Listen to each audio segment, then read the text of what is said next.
Well, hey everybody, it's Chuck. And AJ. Awesome. So AJ came by the house today because we want to finish up this TESBROS matte black PPF film wrap that I did myself in my yard. And this is the first time AJ saw it. It's first time. What'd you think? Oh, it's crazy. The matte black is like sick. It really came out good. It's insanity. I'm not a pro, and I'm not claiming to be a pro. And as the installer, I can definitely see the flaws I made. But I think with all the time lapses I've already put together of each panel, those are already out there, but I probably will put them at the end of this video. I wanted to do a lessons learned. So if you did find this video on YouTube or X, maybe you learned a little bit before you jumped in, because I was just telling AJ as we were walking around, there's a lot of things I would do different if I ordered this kit for the first time, just with installation tips and tricks and things to look out for. G and the TESBROS team did a great job having videos to make you feel prepared. And when I go back and watch those videos after I've made a few mistakes, I see things they did that I wish I had picked up on. That's my point. So everything is in there, but you kind of got to clue into things. And I do think that my second wrap, if I did another one, would go differently. Maybe not perfectly. I do want to start off. Okay, how about this, AJ? Why don't you go around and I'll just walk in front of the car. Okay. And I'm going to save you things. Okay, so the first and foremost thing of this video is I broke all the rules. I did this outside, and everyone, everywhere, every forum has very clearly said, don't do this outside. I don't have the opportunity of doing this inside a garage. I don't have a garage at the moment. I could have rented one, and I was prepared to go rent a garage if perhaps this just wasn't going well. But my strategy was, I'm just gonna do one panel or one section at a time, something I could do in about an hour and a half. I tried to do it when the light was bright and not too hot. And then I wanted to finish up and then do edges later in that day, or perhaps the next morning after they dried out. It is doable. It is not the preferred method. So I would say if you have access to a garage, definitely do that. If you don't have your own, I wouldn't say this isn't beyond the realm of possibility. I do have a few imperfections in here, but most of my imperfections are not debris. I was able to get most of the debris out, and we'll talk about that a little bit later when that happened. So you can do this outside. Prep is the most important. That's pretty obvious in every video about prep. But I didn't wash the whole truck at once and then prep the whole truck at once, because I knew my strategy wasn't to do the whole truck at once. So, for example, I did look up what was the easiest and what was the hardest from folks that had done this kit before, and almost universally, everyone said the doors are the easiest. So AJ, let's go over to the doors. So TESBROS comes with a kit and a practice kit. And the practice kit includes some panels that go on the other side. So we'll just pretend I'm on the driver's side, but there's a little piece that goes here on this top door, and they sent 2 or 3 of them. So you get to get out here with your slip solution, and you get to take your trim out, and you kind of get it on there and you figure out how to do it. And I would say that was very, very helpful for the first squeegee technique piece. What I didn't learn in that practice clip was how to do the edges perfectly. Now, the way these are put together, and let's see, AJ will show you here on the on this. Oh, look at this! I got to open another bonus feature, because I left my phone at the front of the house. I'm going to unlock with my Apple Watch. How about that? It does work. It does work. So what I wanted to show you is these panels that have these sharp edges have cuts. And the cuts are so that when you fold them over, there's not any bunching there. So those cuts are designed so you don't have bunching in the corners.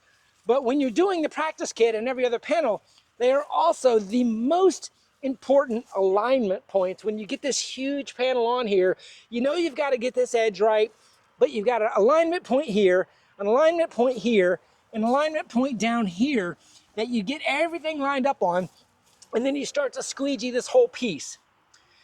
But because this panel has stretch to it, and these panels are designed so you don't have to stretch them to make them work, but some of them, you know, if you tighten this down because you've got this just right, and you come all the way down to this lower left-hand corner, you might have to kind of get this panel over here to get the the volume of the bubbles, or the volume of the slip solution out of there so you can get this corner and these edges lined up right.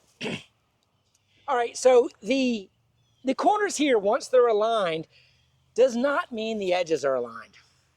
And on this door panel, it's fairly easy to understand that you need to have an edge to fold over all the way around here and all the way around here. But the lesson you need to learn first and foremost, and if you watch the videos, you can see the pros kind of feeling the edges on the piece to make sure there's enough flap. As a first timer, you may not realize, oh, it looks good, and you start squeegeeing it down. But over here, you might have 1 millimeter of an edge. And over here, you might have the perfect edge. And you're like, well, it doesn't fit. That extra millimeter of flap is the stretch that you've got to get so that when you do your edges, you've got enough to fold over. So just having the alignment points lined up isn't enough to ensure your edges are right too. So as you're coming down a panel and as you're squeegeeing out, you've kind of got to have this technique of feeling the flap. And you've kind of got to learn what the flap is. And you're like, well, how much do you need? The way to tell that is when this panel is out and you see the depth of the notch, the depth of that little notch is kind of the flap they've got built into the pattern. So if there's a 3 millimeter flap at that notch, you kind of just got to make sure you got 3 millimeters going all the way down. And AJ, if you come down and look here, this is a pretty good edge. It's got plenty of material coming over. It's wrapped around the square edge, and you've got that 3 to 3.5 millimeter flap that allows it to stick. There are some spots on my truck that I don't have enough of a flap. Now let's go over here, AJ, and I'll just show you one of my trouble spots, and we'll look at both of them. Okay. So this is called the pillar, and this pillar is one piece. And as you unroll this and get it on here, you kind of align this little section here, and you push this down to this edge, because this edge does not flap over, and you squeegee it down. And then you come all the way over here and you line this edge up and you squeegee it down, and you look at it and you're like, oh, I got this money. And you start squeegeeing it out, squeegeeing it out. And as you look at it, you're like, oh, that looks awesome. And then you come back to do your edges and you realize you weren't checking that flap on the top and you got a little excess on the bottom. You have to check that edge the whole way through. And maybe, and the technique talks about this, you know, you line this up and then you line the center up and get the edge right here. And then you kind of, but you can't say if this edge is good, that the edge is good right here. You kind of got to check it the whole way down. And the result, if you're not getting a good enough edge, AJ, I don't know if you can get this on camera. You can see I just didn't have enough flap here. And I'm having to try to make this edge hold down just on the square edge because there's not enough to fold it all the way over here. That's just an installation error because I wasn't aware of ensuring the flap is the same as you squeegee it down all the way. That's probably my biggest problem and these are small things. Somebody walking up, and AJ, you wouldn't have noticed that as you walked up to the truck, right? No way. So these are just installation errors. So AJ, come on up here and look at this edge. So this had the same sort of a problem. I've got a little bit of a flap here, a little bit of a flap here, and as you come under, I don't know, can you capture how much of the edge I've got here? It's not, you can tell it was inconsistent. But I was showing AJ this before. All I can do at this point, because there's just not enough of a flap there, is high heat. And TESBROS talk about using high heat for corner sections that you need to mash down and things like that. But all you've got to do, and I haven't completely solved this yet, but this is the stage I am at. You got a very quick, intense heat and melt that plastic almost so that it will hold over. And then you kind of got to let the plastic cool with your thumb on it.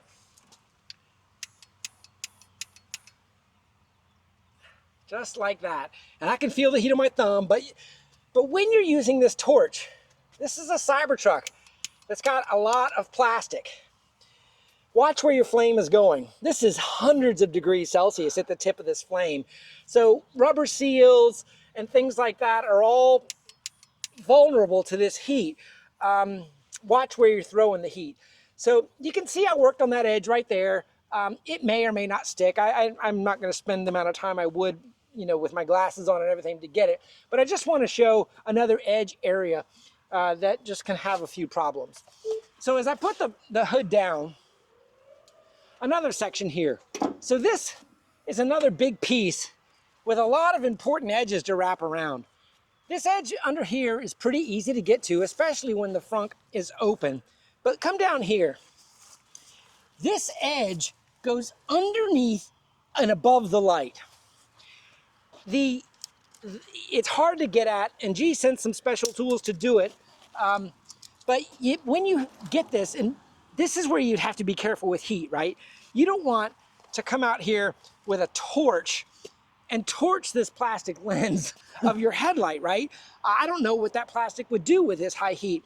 Maybe you could put something in here like this, and you could torch above it, and you can see, you can get some of these wedges in here to kind of apply pressure up underneath.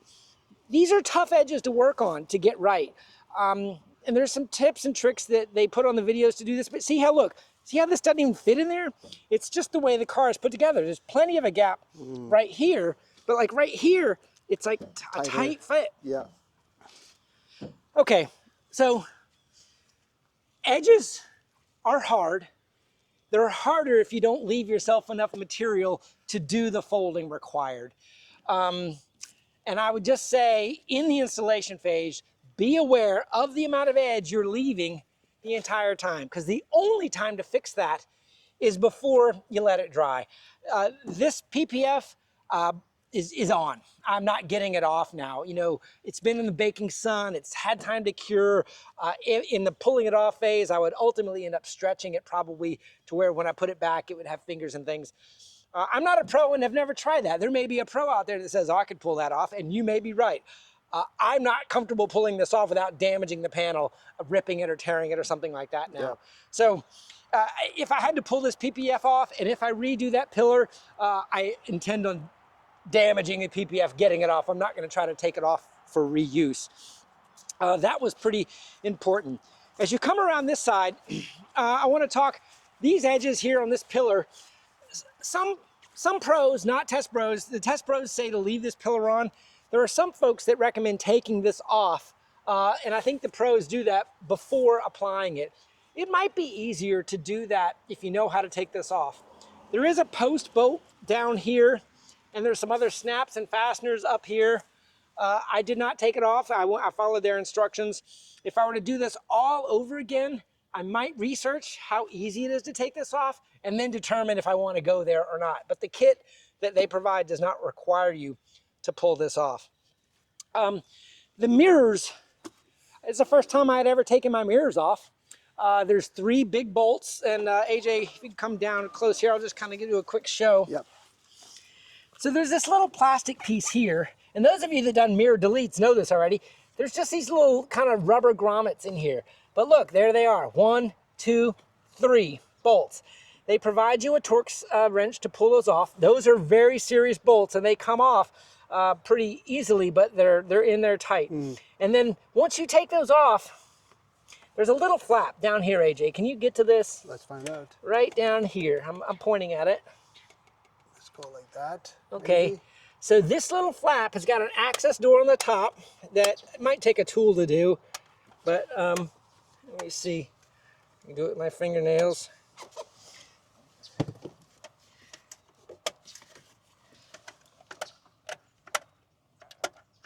See me fighting it with my fingers? Yeah. There's a little lever on the top. A screwdriver is the best tool, probably. It's going to stay a flathead. Yeah, let me see if I can get in there with this little guy.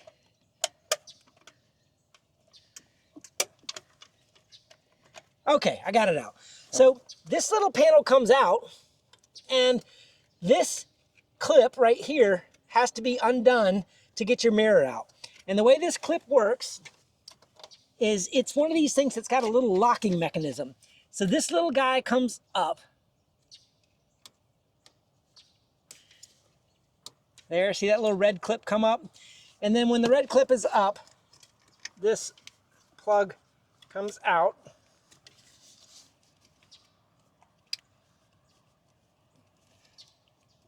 Not as easy as you might think, but... And I had this experience, I'm doing this on video live. I didn't intend on doing this, but I just want to show you how it does come out. Obviously, take your time. Don't be in a hurry.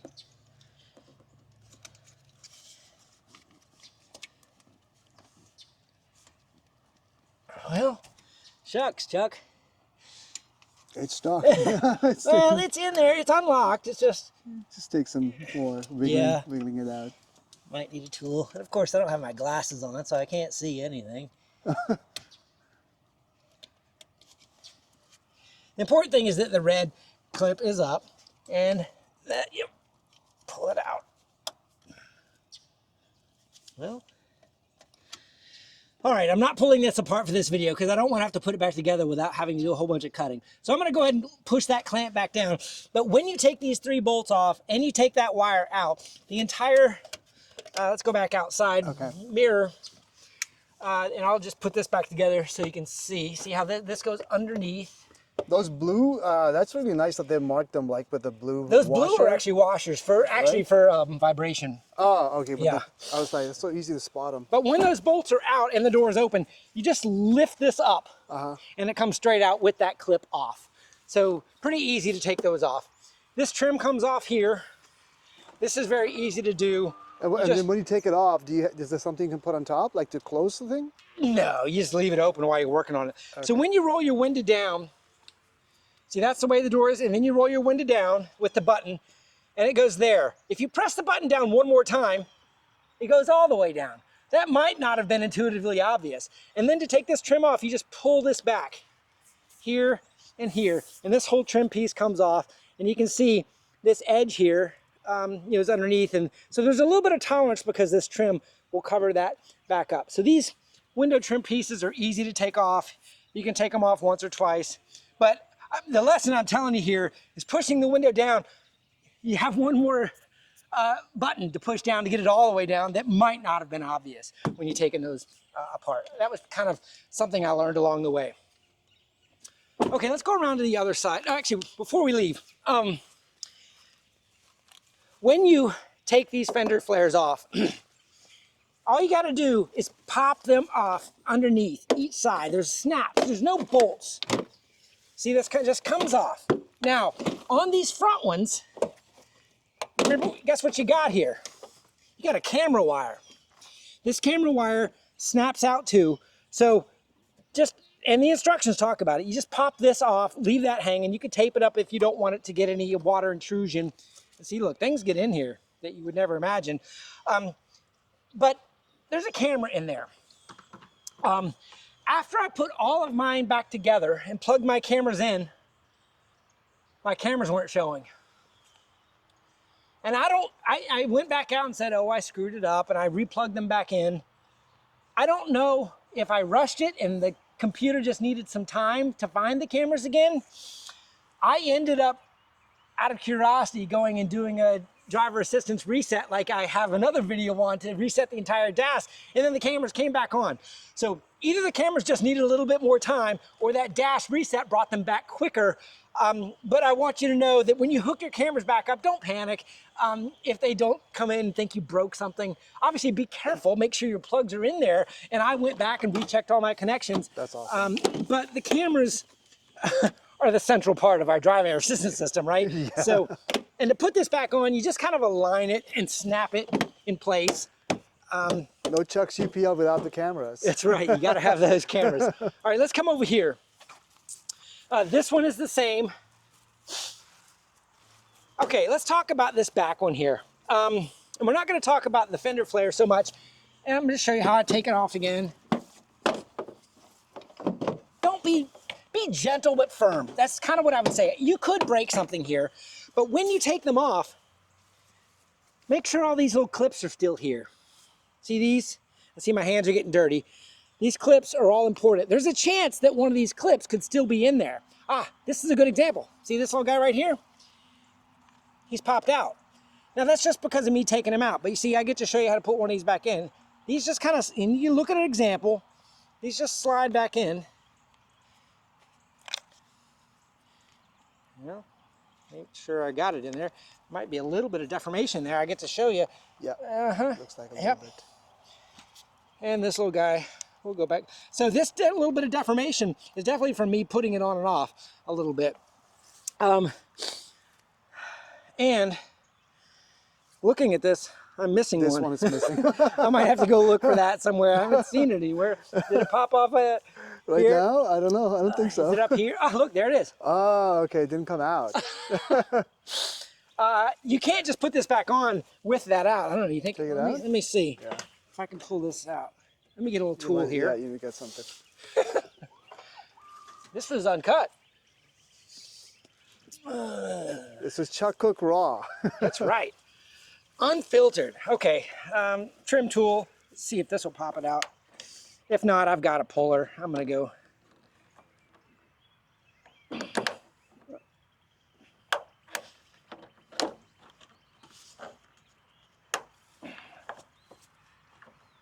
Yeah, you almost want to apply pressure on both sides at the same time, right? So it comes out. Well, they make a puller for these, and I happen to have one, but I want to try to do this with something everybody, there we go. Nice. Everybody might have. And you can you pull that off. So let's just put this one back in. So whenever you pull these panels off, that inspection is pretty important, and I'm glad we got to see that here. Yeah, that looks like it is an important step. Another thing, when I took these off, there was a dirt and grime layer right here that I had to scrub. And I didn't need to clean it, but I was like, there is no doubt that there's a dirt and grime layer that is getting stuck here. And it's kind of the same, it's this, it's under here. It's this dirt and grime layer coming off of the truck and into the wheel well. So I cleaned that off. Now, when you put this is called the rear quarter panel piece.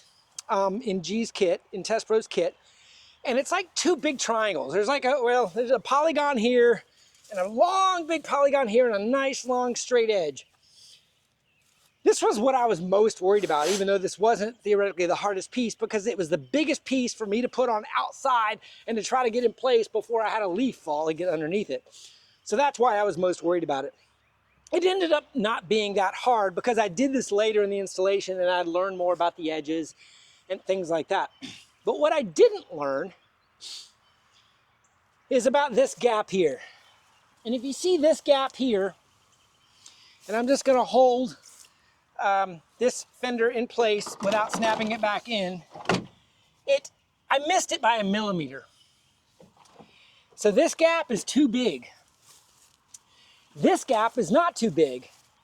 This gap is nice and tight, and when you come down here, you even see it's kind of not even symmetric. I wasn't as focused on this gap because I was worried about this edge at the end.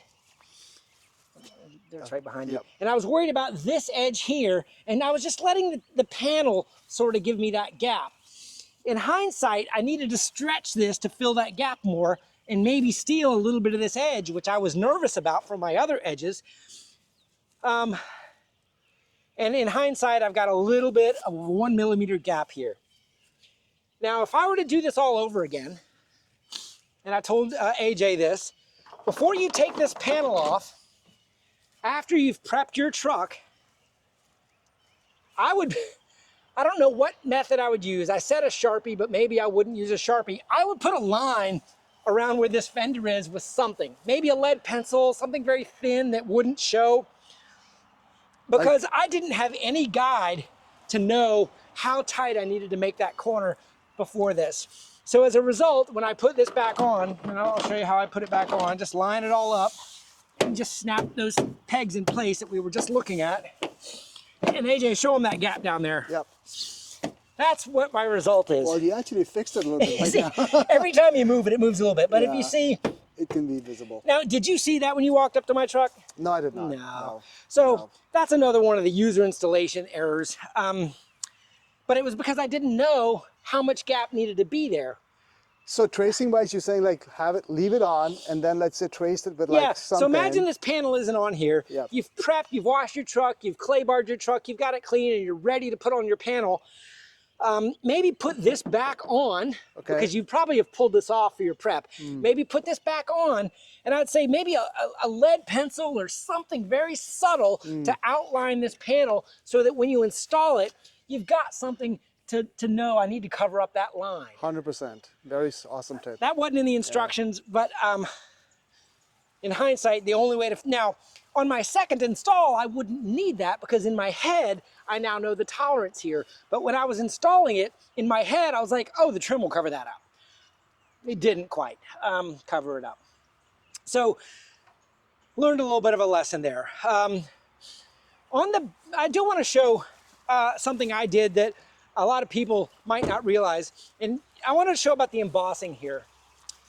So can you get that? Can you see how it looks? So this is a Foundation Series Cybertruck. The kit did not come with this badging. You can buy it, I think, but it didn't come with it. So what I did is I printed on I have a Cricut printer. I don't know if you know what a Cricut is. A Cricut is a big, kind of a crafty kind of a printer where you can cut vinyl, you can cut stickers. I use it actually to cut out the labels on my honeybee jars. I use these circles and it cuts out the circles with this razor blade. So I had it cut out a sticker out of just regular old vinyl. This is PPF, so this is a vinyl sticker, and using transfer paper, and then I stuck this on before I wrapped it. And then now that I wrapped it, I've got this embossed look on here. If you're not good at art, fonts, sizing, and you don't have a Cricut, just buy the badging if you want it to look like this. Many people are also putting badging on the outside of their wraps. But I wanted the embossed covered look. I didn't want anything that could peel off or anything like that. So I went with the embossed look. Let's go look at how it looks on the tailgate, just so everybody can kind of see that. And in the upper left-hand corner of the Foundation Series, you have a smaller font. I do want to mention that there was the word Series laser etched right here, just like in the front. But those stickers were so dang small, they just would not stick. So I opted to delete the Series portion on the back fender and just go with the larger font Foundation. But I think it came out really, really good, and I'm happy with that. Okay, I think in general, I would do this all over again. I love the way it came out. I love the way it looked. It is not perfect, and I'm not claiming to be a pro, but if anybody is debating whether or not they can do their own wrap, absolutely you can do it. You gotta be slow, you gotta be methodical, you gotta think through what you're trying to do. Absorb as much information, as many sources you can. I would even say go to the other kit providers and watch their videos, because you see a different angle, and their kits are different and the installation might be slightly different, but you hear different tricks that you might not be picking up. Like I said, I was watching G do all the right things in his videos, but I didn't pick up on it because it wasn't something that he did say it, but I didn't clue in on the impact of if I didn't do that. And there's probably 1,000 of those that I could do over again. There are a couple other techniques that I'm working on. I have some very tiny bubbles in here, but they've said don't worry about bubbles until like a week or two later. But if you still have some bubbles, you can get a tiny little diabetic syringe needle. I have found out it's not very easy to walk into a drugstore and say, hey, I need a syringe needle, because they might be thinking you're doing nefarious things with them. But you can order them on Amazon. The tiniest one I could find is a 30 gauge needle. And I've got those coming today. And if you do want to remove a bubble with a needle, they very clearly say, like G in the pros, say, come at a bubble from an angle on the side. So think about injecting from the side and then sucking out the air with the syringe if needed, and or maybe the bubble just, and then just very smoothly work it out with your finger or a squeegee with some texture on it. So a syringe needle to pull out bubbles. You're not going to pull out hair and debris though with a syringe needle. So if there's anything under here that is material, if you find it after it's cured, it's there. So learn to love it. You know, and take pride in your work that you've created something with your own two hands, and just recognize you weren't a pro. And for me, the environment I was in, there are a couple little things that look like maybe grains of something, maybe it was pollen, something tiny, but when you stand back, you can't see it. The edges are what I'm most disappointed with, that I would like to do over again. I may redo these pillars. I will say, this is a plastic piece up here on the top of these pillars. And if you're working with any sort of heat, be careful there, because you might be tempted to kind of work like this, get on a ladder, or get on a step stool so you can see down. You've really got to direct your heat appropriately if you're using any sort of heat like a torch or a very hot heat gun, just like we talked about up there with your headlights. You know, that plastic in the vicinity of your wrap, if you're using heat, be very, very careful with. G includes all the tools that you would possibly need. He also includes something called this 3M primer that comes in these little tube vials, and you break the glass inside and you get a few minutes worth of this primer that on stubborn edges, like maybe that hood I tried a little bit, where you kind of rub this primer and it helps the adhesion promote a little bit. It doesn't solve all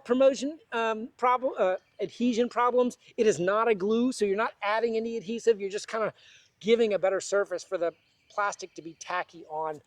The kit does come with that. I used more than the kit came with. I ended up ordering some extra because I was having some really trouble spots, but I found that the heat and the torch were probably what I needed to be using on these real trouble spots instead of the adhesion. The adhesion helps you when you have enough of a flap to fold over and stick. I think that's just about all I've got on my lessons learned. It's a very affordable kit if you're doing it yourself. Because it's so affordable, I even think that, you might spend $6,000 or $8,000 to have this done professionally, maybe a little bit less if you've got somebody that's doing them very frequently. But, to spend less than $2,000, much less than $2,000 on a wrap kit that you're doing yourself, time is your only other cost, which is valuable for all of us. But I would be willing to do this over again in a couple of years at that price point versus say it's got to last for 10 years because I put so much money into it, right? The cost point makes me feel like it's not as permanent a decision as maybe a higher price point would be. And that's comforting to me. I feel like if I wanted to put a honeybee wrap on here, in 3 years, I can rip this off and do it because the price point is such that it doesn't feel like it's such an investment for the life of the car, which is, I think, a big benefit there. I will say, when you do it yourself, you don't get to complain at anybody to go fix anything though, right? So like if I had done this in the shop and it came back with those hood issues I showed you earlier, I would have said, hey dude, you got to fix this. And that might have meant them ripping the whole panel off and redoing it at their expense. When you do it yourself, you don't really get that opportunity, right? So you got to learn to live with your mistakes. TESBROS and the other guys, they do have some very generous policies on sending you out some panels if you mess one up. It is included in there. I don't know how far that would go. I don't think you're going to get a whole nother wrap, but they were willing to send me another copy of these pillars, and I think they're doing that for most people for a panel or two. Something to keep in mind. It's not one-time deal. If you screw something up and you screwed it up so bad you got to do it over again, just reach out to the support team, and they'll talk you through it or get you going.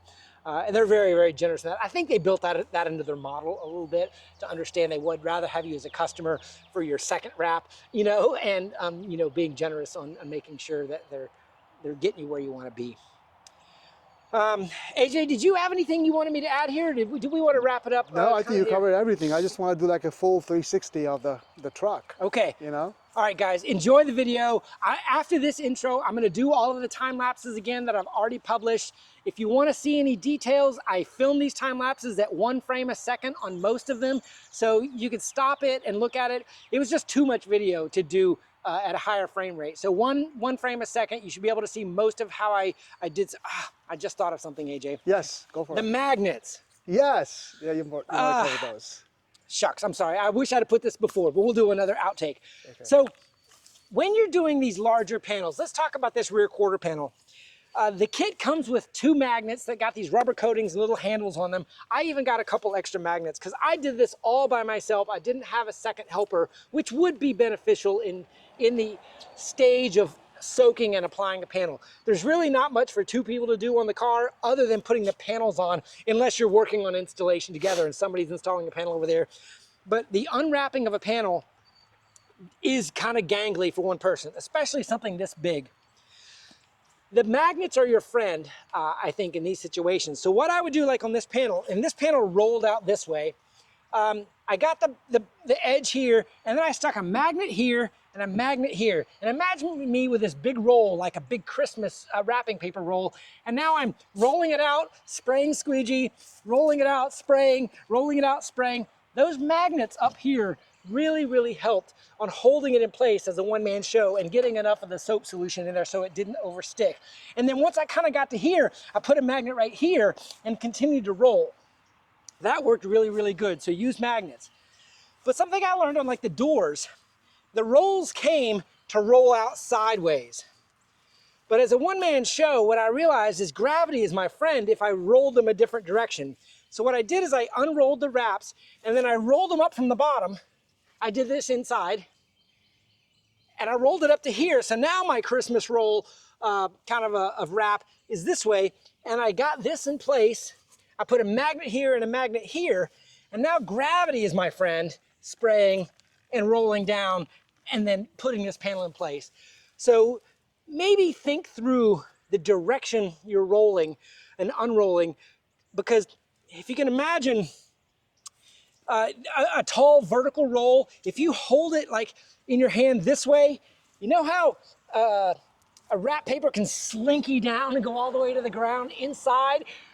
That is dangerous because you don't want that wrap touching the ground or anything like that, because it will pick up anything very quickly. And it's over after that, right? It's, oh, well, you got to clean it and it's much harder.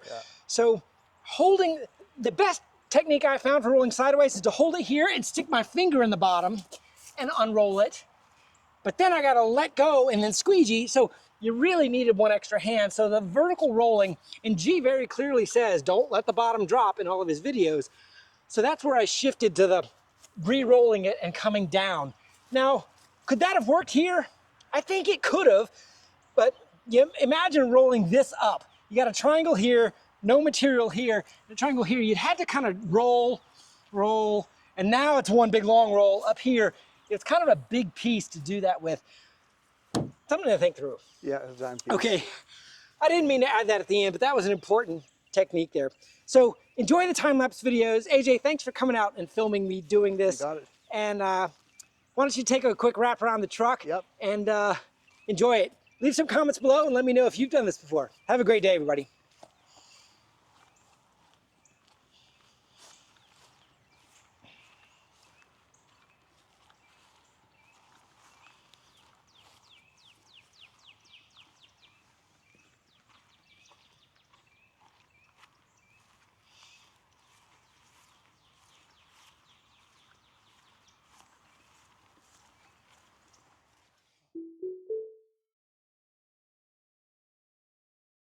Hey everybody, it's Chuck. This video may never see the light of day. We got about 65 degrees here in Jacksonville today, so I'm gonna try to do one of the easier panels as my first panel on the matte black wrap. The Cybertruck's gotta be cleaned. I'm gonna have to do it one panel at a time. I'm doing it outdoors, which is totally against the recommendations, but I'm gonna give it a try and we'll see how it goes.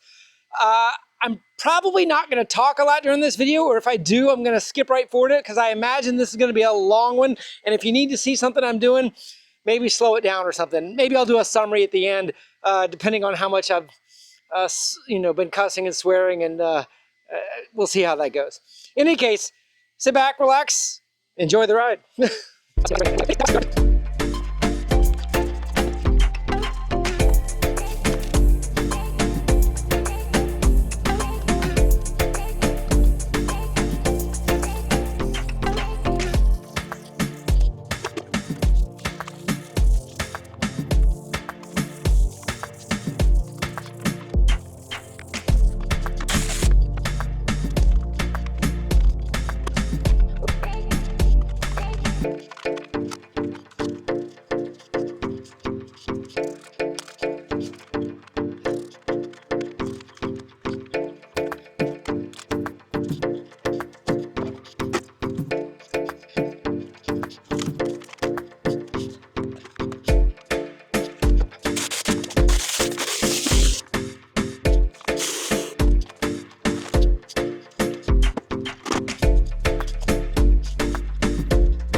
everybody, it's Chuck.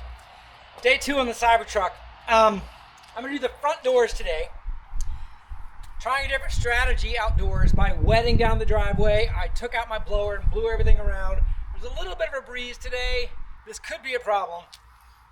Maybe I'll regret this. But important thing about the front doors, you have to remove the mirrors. And I'm just gonna walk you through it because G's instructions are very good. There's 3 Torx screws in here, and he provides you a tool in there. They're pretty tight, so you kind of got to get on them to pop them loose. There are 3 in here. And then you have to undo the plug. There's an electrical plug to this thing. This wasn't in the instructions quite as well. Inside of the door panel, there's a little black panel that has a little push-down access port to it.